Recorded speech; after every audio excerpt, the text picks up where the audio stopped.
Hey, this is Matt once again. Welcome back to another video. This is another paid request, and it is for Batman Master of the Phantasm.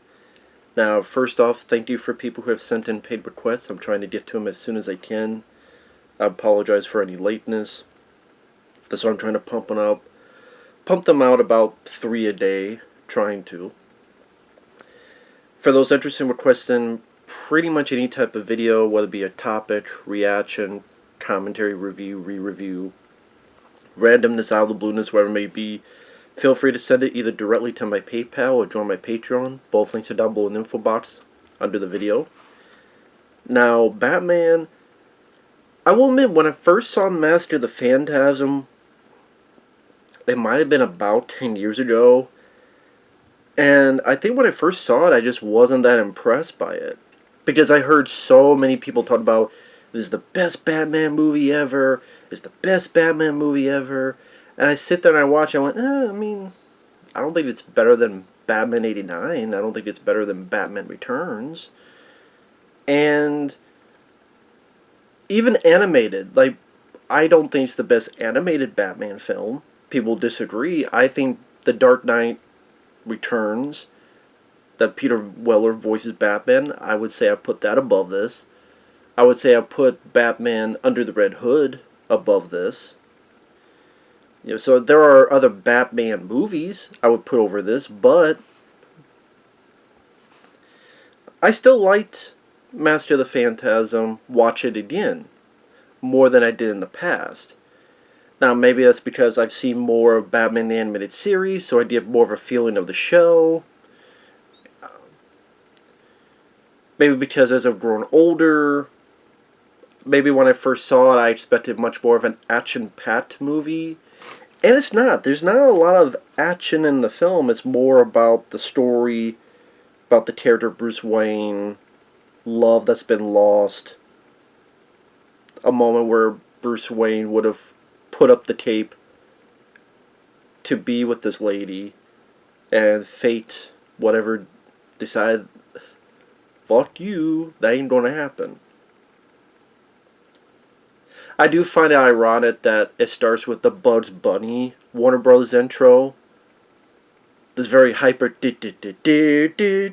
Bugs Bunny on the side. Because immediately after, you have this very serious, dramatic, epic choir music. And I'm like, wow, what such a different change in tone. In retrospect, they should not have had that Bugs Bunny intro. Whereas like Bugs Bunny on the side of the Warner Brothers is just a very hyper kid-friendly music, and Bugs Bunny, and then you have a do do do ba da da da da. But the music was fairly good, and yeah, you just say it's pretty much an extended episode of the show, but they were able to put a bit more into the camera work, like going through the landscape of Gotham.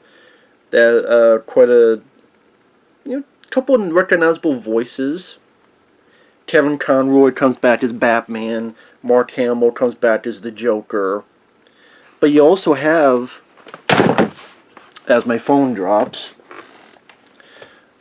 gets fucked up. So there you go. I'll keep that. Why not? I was checking my phone because I wanted to see something. Pronounce his name, Hart Bochner. See, I have this thing on my phone, and I want to get the names right, so I'm not fumbling over the phone, but then, there you go. Hart Bochner, who is Ellis in Die Hard. Hans, Bubby, I'm your white knight. He plays in the Fish Show, who's very anti-Batman. You have Stacy Keach in flashbacks as this one individual's father, and also the possible voice of the Phantasm. Early on in the movie, you have Dick Miller, may he rest in peace, guy who was in a lot of Joe Dante and Roger Corman films. He was in Gremlins and Gremlins 2. Dick Miller is this crime boss. You also have Dana Delany. Like I said, I was like, okay, that's cool. A couple pretty decent actors to be the voices of some of these characters. Batman's able to kick some ass, at least a little bit, able to punch people in the face. And there's this new figure in town. I like the design of the Phantasm.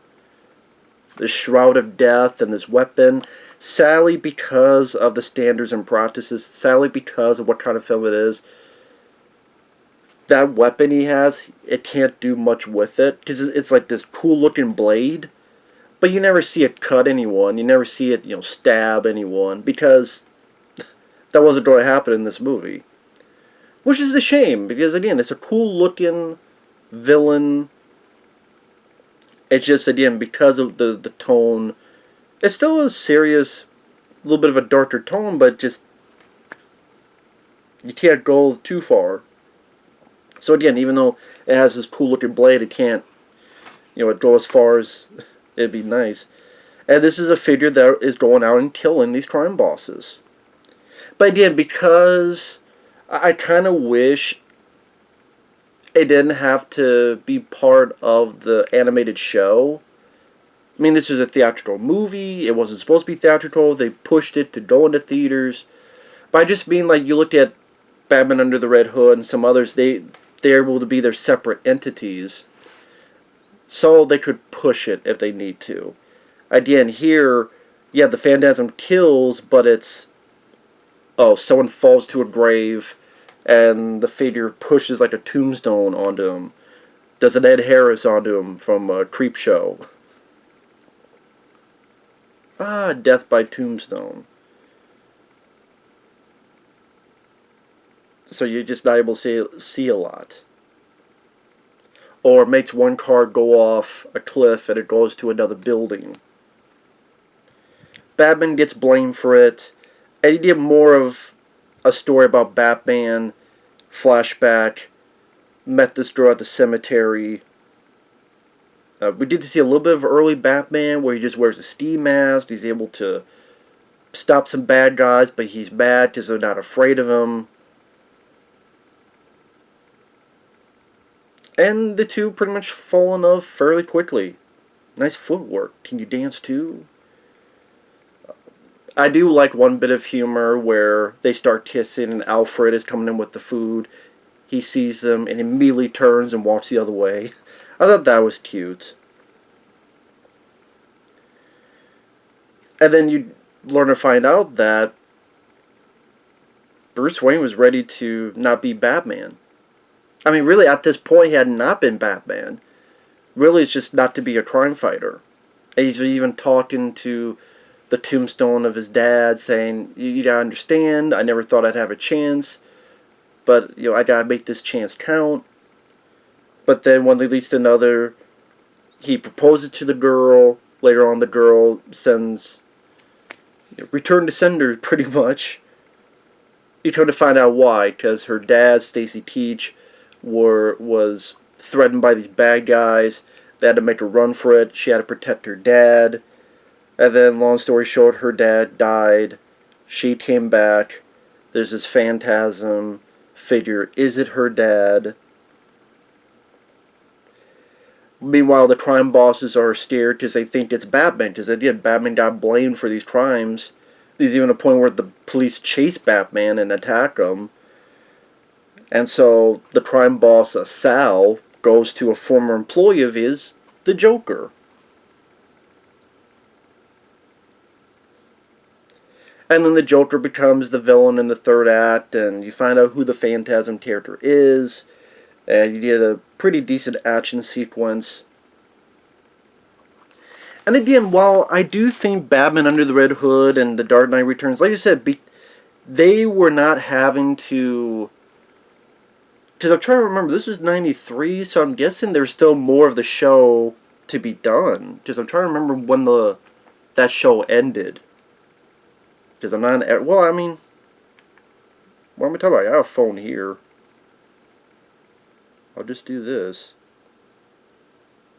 If it lets me search. Because I want to look to see, like... No, I don't want that. Stupid phone. Give me the fucking thing. There you go. Batman, the Animated Series. Sorry about this. I want to see when was the first episode date, 1992. The last episode says 1995. Total of 85 episodes. That's what it says here. For the final 20, it was given the on-screen title The Adventures of Batman and Robin. So yeah, this was in the midst of that show. The reason I brought all that up is, again, because there's going to be more of the show, they can't go too far. Because it is a show not strictly meant for kids. When you watch the show, there's serious moments, but at the same time, they're not going to go that far when they still have an animated show on TV. But again, like Batman, they didn't have as many. And who knows, maybe they were told you can't do this, you can't do that. So I think future movies like The Dark Knight Returns, Batman Under Red Hood, they had less restrictions. I think they probably had a little bit more restrictions to what they could and could not do. But it was interesting that for a film, they wanted to go more of a love story approach. And granted, I would say for me, I prefer the love story in Batman Returns. This wasn't too bad. Like, the voice actors did their jobs well. For its time, it was well animated. In the fight at the end, you have a little bit of brutality, like he kissed the Joker. If you watch very closely, you could easily miss it. But if you watch very closely, when Batman kissed Joker in the mouth, you see a tooth fly out. And a little bit of blood. So, they were able to push it as much as they could.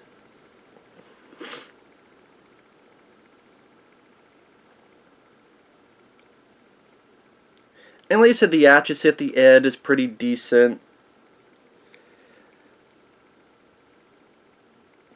It tries to be as dark as it can. I mean, there is a character that gets venomed by the Joker, where Phantasm is trying to kill this crime figure. It's revealed that the person was pumped up with Joker venom, so he's died with a smile on his face, and then the Phantasm had to escape an explosion. And probably at the time, that's what you also have to think about. At the time, in 1993, this is not typical for a Batman, especially cartoon. And I'm sure people watch it go, wow. And then I do wonder how many people saw this and then went to find the cartoon.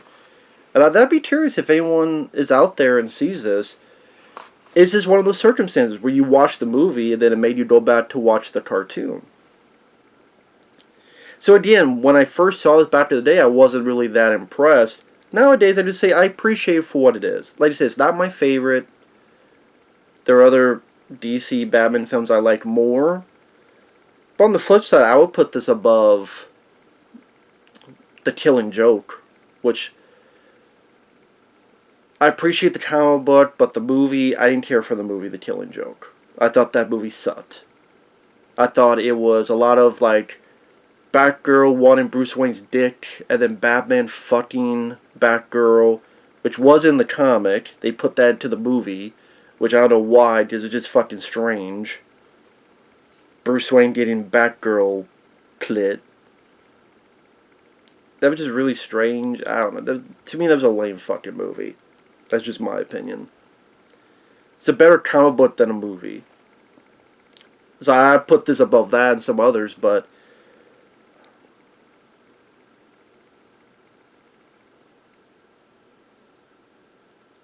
there was a part of me that wondered if Joker was kind of just forced in there because, it's a Batman movie, so we need to have the Joker in there. It's almost as if they said, well, Phantasm can't do it on its own feet. If that makes sense, that, you know what, we can't really trust that the Phantasm character will satisfy audiences by itself, so let's put the Joker in here. Because I think it might have been a more emotional fight if it was Batman versus Phantasm. And Batman finds out that's who she is. But then puts the hood on. And, cuts Batman a couple times. Is able to at least have a couple cuts. But then they're having this back and forth fight.